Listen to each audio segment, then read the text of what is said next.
এই কারণে বলা হয়েছে পেঁপে চাষ করতে হলে আপনার লাগবে প্রথমে উঁচু জমি বা বেলে টাইপের বা বেলে দোআঁশ মাটি। তারপরে কি বলা হয়েছে যে পেঁপের জমিতে মানে ঘাস থাকবে আর পেঁপের গাছ থাকবে, এটা অসম্ভব, এটা বলা হয়েছে। তারপরে বলা হয়েছে যে প্রতি 15 থেকে 20 দিন পর পর হালকা করে গাছের গোড়া থেকে 1 ফিট দূর দিয়ে সার ছিটিয়ে দিয়ে মাটি দিয়ে আস্তে আস্তে গোড়া বেঁধে দিতে হবে। ঠিক আছে, এটা গোড়া বেঁধে দেওয়া কিছুটা হয়েছে, তাই না? তো ওগুলোর দিকে তাকান, ওই জায়গাগুলোর দিকে তাকান যেটাতে গোড়া বেঁধে দেওয়া নাই, ওই যে ওটার দিকে তাকান, ওটার দিকে তাকান, ওটার দিকে তাকান, আর এটার দিকে তাকান। বুঝা যায়? হ্যাঁ বোঝা যায়। আচ্ছা, আর সপ্তাহে অ্যাটলিস্ট একটা করে স্প্রে মারা লাগবে, সেটা দিচ্ছেন কারণ শিডিউল আছে, আছে না? শিডিউল আছে, ওটা দিচ্ছেন, ওটা সমস্যা নেই। এই পেঁপের গাছ প্রত্যেকটাই একই রকম হবে যদি এর সার ব্যবস্থাপনা এক হয়। দেন এই গাছের মানে পেঁপে গাছের নিয়ম হচ্ছে যে 2 হাত, ওই গাছের গোড়া থেকে চারিদিকে 2 হাত আপনার গাছে মানে মাটিটা বেঁধে দেওয়ার। মাটি এবং নিউট্রিশন যত বেশি পাবে গাছ তত ফলন দিবে। একই জাত একটা মাটি কম পাওয়ার কারণে ওরা ফলন দিবে 50 কেজি, এটা দিবে মাটি বেশি পাওয়ার কারণে 100 কেজি, এত কম বেশি হয়। আর এই যে এই জিনিসগুলো একটু ভেঙে দেওয়া মানে দরকার আর কি। হ্যাঁ, এই যে দেখেন, এইটা ভেঙে দিবেন, এইটা ভেঙে দিবেন, এই কুশিটা মানে এটা নতুনটা, হ্যাঁ এগুলো কুশিগুলো ভেঙে দিবেন। আর আরেকটা কিন্তু কাজ হবে, হ্যাঁ এইটা যেমন হয়েছে না, আপনি কিছু গাছ দেখবেন যেটা মদ্দা ফলের মতো মনে হবে, এই যেমন এইটা, হ্যাঁ দেখতে পাচ্ছেন? হ্যাঁ পুরুষ, মানে পুরুষের মতো মনে হচ্ছে কিন্তু এটা পুরুষ না।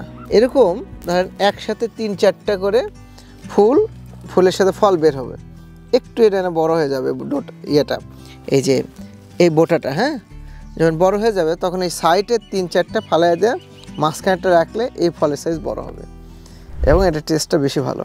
ওটা পুরুষ না, ওটা উভয় লিঙ্গ টাইপের পেঁপে। 100% সব ফিমেল হবে এটা কেউ বলতে পারবে না, মানে সবগুলা গাছই ফল দিবে এটা নিশ্চিত, কিন্তু কিছু হবে হচ্ছে মানে উভয় লিঙ্গ 20 থেকে 30 পর্যন্ত আপনার হচ্ছে ওরকম হয়, আর বাকি 60-70% দেখবেন যে মানে সব একই রকম সুন্দর। এটা আপনাদের জানার দরকার, ঠিক আছে? এটা আপনার পেঁপে গাছে প্রতি কয়দিন 15 থেকে 20 দিন পর পর সার দিবেন। কি সার দিবেন, কতটুকু দিবেন? যেমন হচ্ছে টিএসপি, পটাশ, জিপসাম, এগুলো তো নাম চেনেন, সবই চেনেন। তারপরে হচ্ছে জৈব সার বা খোল, এগুলো তো চেনেন, হ্যাঁ এগুলোই দিবেন। এটা পরিমাণগুলো আমরা বলে দেব, ওই অনুপাতে দিবেন। আর যে গাছে দেখেন ছোট হয়ে আছে ওই গাছে একটু না সারটা বেশি দিয়ে একটু বেঁধে দিলে ওই গাছও একই রকম। এই গাছটা ওই গাছটাই ধরেন, এই গাছটা বেঁধে দেন, মানে ধরেন গাছের গোড়াটা সুন্দর করে বেঁধে দেওয়া, এটা কিভাবে দিবেন বলেন? সার দিবেন কোথায় আর বেঁধে দিবেন কিভাবে? সার কোথায় দিবেন? আচ্ছা, সার দিবেন গাছের গোড়া থেকে 1 ফুট দূরে। তাহলে 1 ফুট কোনটা? ওটা হাফ ফুট হয়েছে, আরও দূরে 1 ফুট মানে আরেকটু দূরে। হ্যাঁ, খোঁড়ার দরকার নাই। সার দেওয়ার জন্য যে মাটি হাংলায় বের করতে হবে এরকম দরকার নাই। কারণ কি বলেন তো? এটা বলার কারণ হচ্ছে পেঁপে গাছে শিকড় কেটে গেলে পেঁপে গাছের শিকড় আর নতুন করে মানে ওই জায়গাটা থেকে আর দেয় না, নতুন করে আবার গাছে ইয়ে হলে তখন দেয়। নিয়ে এখন সার দেন তো দেখি, দেওয়ার নিয়ম 1 ফুট দূর দিয়ে, হ্যাঁ ছিটিয়ে দিলেন, মানে অত ছড়ায় দেওয়ার কিছু নাই, ব্যাপারটা বুঝেন। জাস্ট এই যে এইভাবে দিয়ে দিলেন, হ্যাঁ রিং করে দেওয়ার পরে আপনার কি করতে হবে? কিভাবে ঢেকে দিবেন দেখি? হ্যাঁ, ময়লাগুলো একটু পরিষ্কার করে দেন।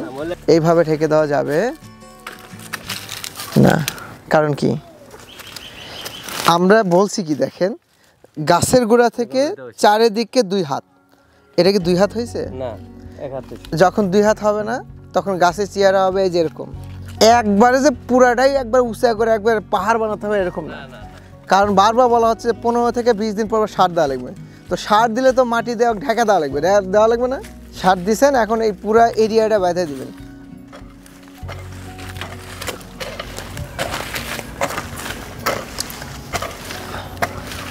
চারিদিকে 2 হাত, এটা মাথায় রাখবেন।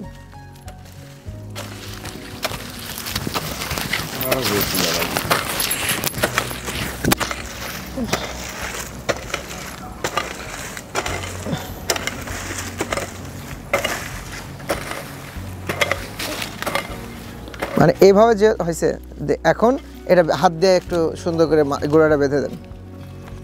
দেন, মনে করেন সার দিয়ে দিয়েছেন, দিয়ে গাছটাকে এভাবে দিয়ে দিলেন। হ্যাঁ, এই গাছের চেহারা 1 সপ্তাহের মধ্যে দেখবেন যে অন্যরকম মনে হচ্ছে আপনার কাছে। এই একটা সিম্পল কাজ, আর কিচ্ছু না। পেঁপের গাছে আপনি যদি মানে স্প্রেও ঠিক মতো না করতে পারেন, খালি এই কাজটা করতে পারেন, তাও আপনার দেখবেন যে পেঁপে মানে পুরো একদম ভরে যাবে। এখন এরপরে যা যখন আবার বৃষ্টি হবে, হয়তো মাটি একটু সরে যাবে, তখন আবার এই মাটিটা সাইড থেকে জড়ায় আবার দিয়ে ঢেকে দিয়ে আস্তে আস্তে গোড়াটা উঁচু করতে হবে।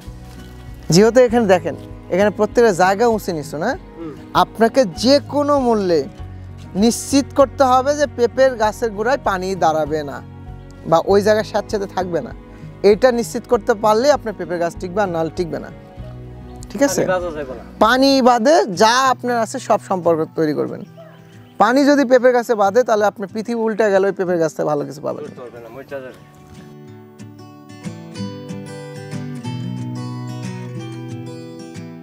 অ্যাটলিস্ট আপনি যদি এইভাবেও করে রাখতে পারেন, তাও আপনার পেঁপের গাছ আপনাকে যে ফলন দিবে আপনাদের চিন্তার বাইরে। এই গাছ পেঁপের মানে পেঁপের ভারে ভেঙে যাবে। এই 16 ইঞ্চির মতো একটা ড্রেন বের হয়ে যাবে, হ্যাঁ, আর এই এই 2 সাইডে বেডের মতো হয়ে যাবে। ঠিক আছে, ড্রেনের মতো হয়ে যাবে। হ্যাঁ, প্রত্যেকটা খেয়াল করেন, আপনার পানির গোড় নামানো কিন্তু হচ্ছে আপনার জন্য মেন কাজ। এখন এখানেও যে উচ্চতা, ওখানেও যে একই উচ্চতা এরকম না, কিন্তু পানি বের করতে গেলে যেভাবে করতে হয় সেভাবে করবেন। কিন্তু এখানে দেখা যাচ্ছে যে মানে যেখানে নিচু সেখানে কম মাটি উঠবে, যেখানে উঁচু সেখানে একটু বেশি মাটি উঠবে, দিয়ে আপনাকে মিলাই দিতে হবে কিন্তু। হ্যাঁ।